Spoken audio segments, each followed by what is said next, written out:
Hello everybody, and welcome back to a brand new video. In today's video, we're going to be taking a look at California's 22nd Congressional District and my current predictions and analysis for the race as it stands today. This is the first Congressional District video. It'll be part of a longer series that will go from now until November, talking about the competitive Congressional Districts in this year's upcoming midterm elections. So there are a lot of these to cover. I don't want these videos to go too long because I want to just give you a little look into these districts and hopefully provide some insightful analysis and then move on to the next district. So California's 22nd is our first video. If you have a district you want to be covered, comment it down. I will prioritize those because I have no particular order. I just figured I'd start with California 22 because it's one of my favorite districts to look at for this midterm. And yeah, I will do the districts that are competitive. So if you comment out a district that's not competitive, I won't do it. But if it's a competitive district, I will reply and I'll say, cool, that is on the docket. So let's get started with this video now. So California's 22nd district, for those who don't know, is a Democratic-leaning district in the Central Valley of California, and it is mostly it is a mostly Hispanic seat. The majority of the electorate here are Hispanic voters, and the largest city in the district is Bakersfield, although it is split between, as you can see, the red 20th district and the blue or 22nd district.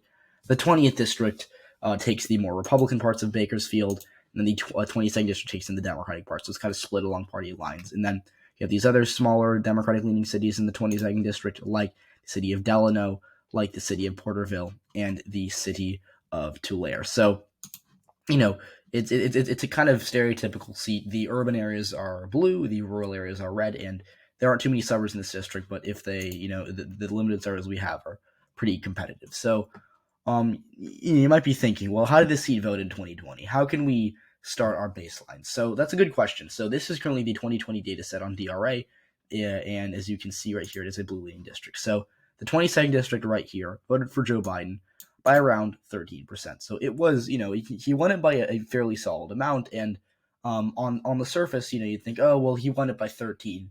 Maybe it gets a little closer because the year is going to be a little more Republican than 2020. But ultimately, it's not going to be competitive. But the thing is, the Republicans have an incumbent here named David Valadao, and he is very popular because in 2020, he was able to win a Biden plus 10 seat. So the seat got 3% bluer in redistricting, so that helps the Democrats here.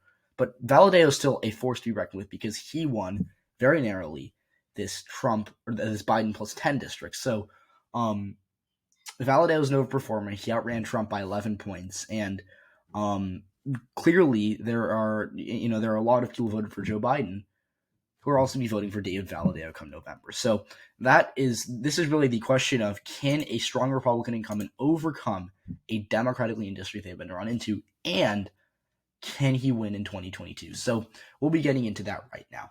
So before we get started with the predictions, let's take a look at some data sets here on DRA. So in 2020, Biden won the district by about 13%. But what about the governor's race in 2018? Well, as you can see, it gets a little redder. Gavin Newsom still won the 22nd district. I'll pull up the statistics right now. Newsom ended up winning it by, about 9.5%. So it was a fairly solid race for the Democrats. But again, Newsom underran Biden here by about 4 points. In the Attorney General election, I believe that is Rob Bonta, or that that's Javier Becerra, I believe. I should know that actually.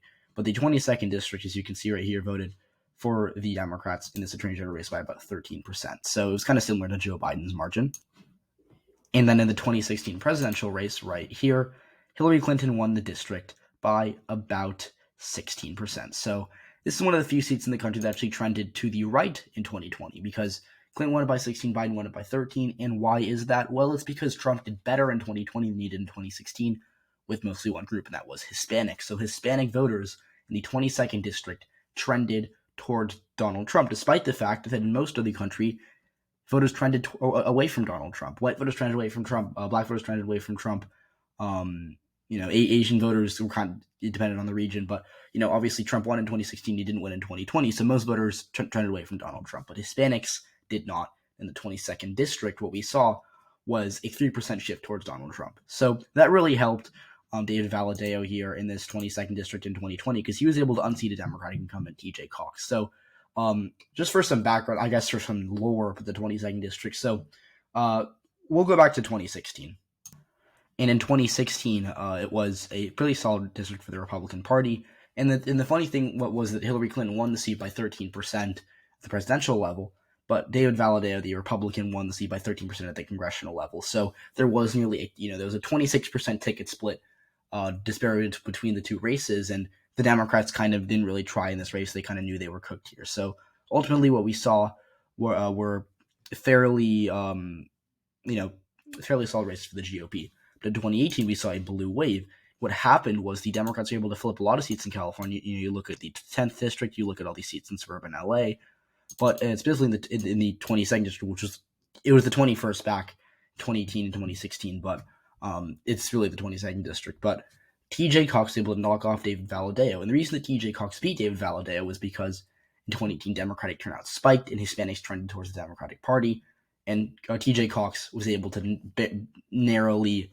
He only won by about 900 votes. Knock off David Valadao. Now, TJ Cox was actually not that good of a candidate. Like, I know it might look cool that he was able to win this seat when other Democrats couldn't, but he was not a very good candidate. He got a lot of money, and he was in a very Democratic district, and he only won by 0.8%. So TJ Cox was not the greatest candidate for the Democrats, and in 2020, ultimately he lost re-election. And so Valadao was clearly the stronger campaigner.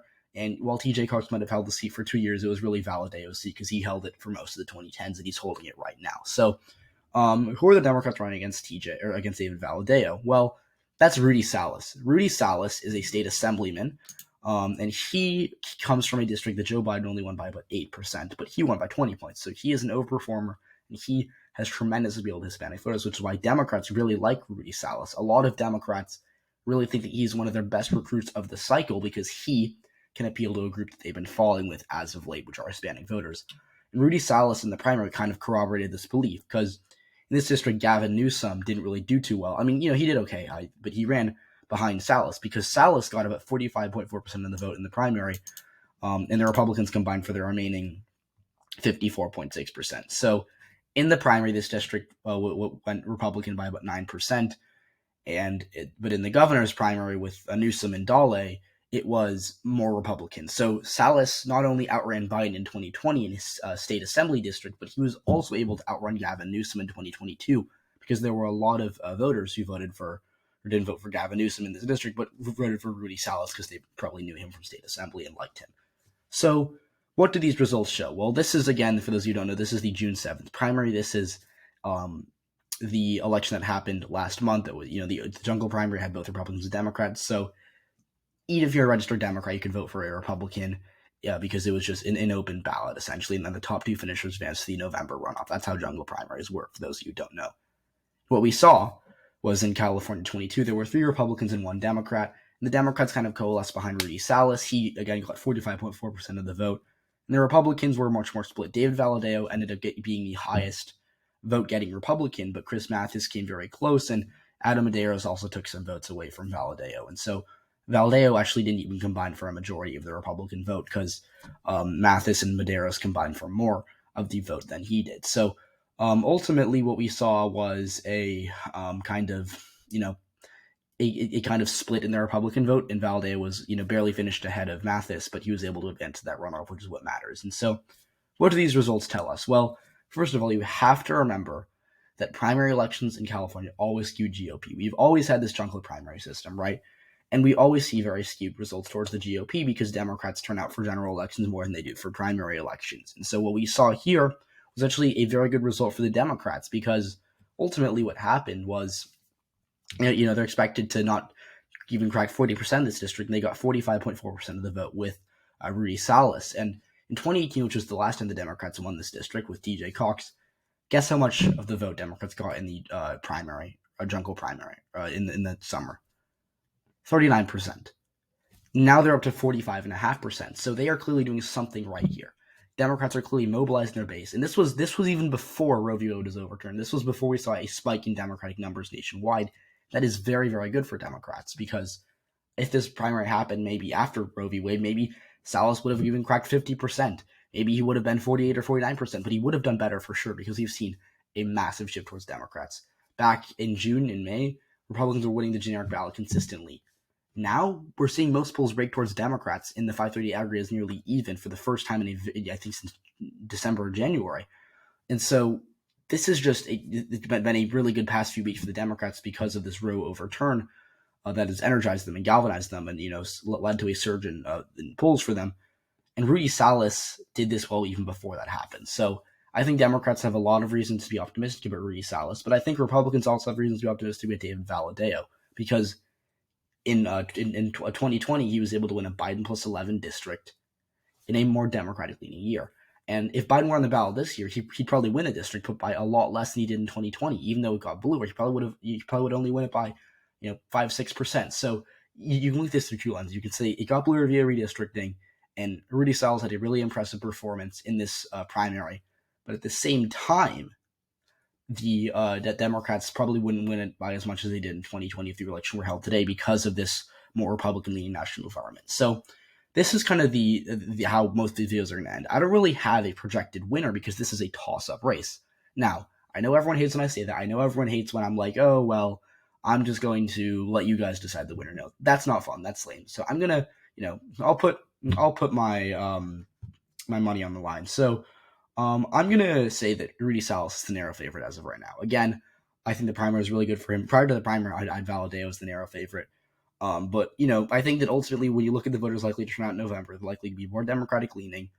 I think Bakersfield, because Bakersfield has CSU Bakersfield, which is a college, and we saw a drop in turnout from the college due to online learning in 2020, which I know might sound like it's doesn't really matter, but in a congressional race that's going to be so close, Democrats are going to net thousands of votes from that college. I think that'll help them. I also think the Democrats will be boosted by the fact that Rudy Salas has a lot of appeal to Republican voters who, even if they don't like Joe Biden, are going to maybe break for Rudy Salas. So as of right now, I'm going to say Rudy Salas is a narrow favorite. But again, this is a toss-up race, and I think both think that Valadao's favorite, that Salas's favorite are fair characterizations as long as you acknowledge the competitiveness of this race. So thanks so much for watching this video, guys. I hope you enjoyed. If you did, leave a like.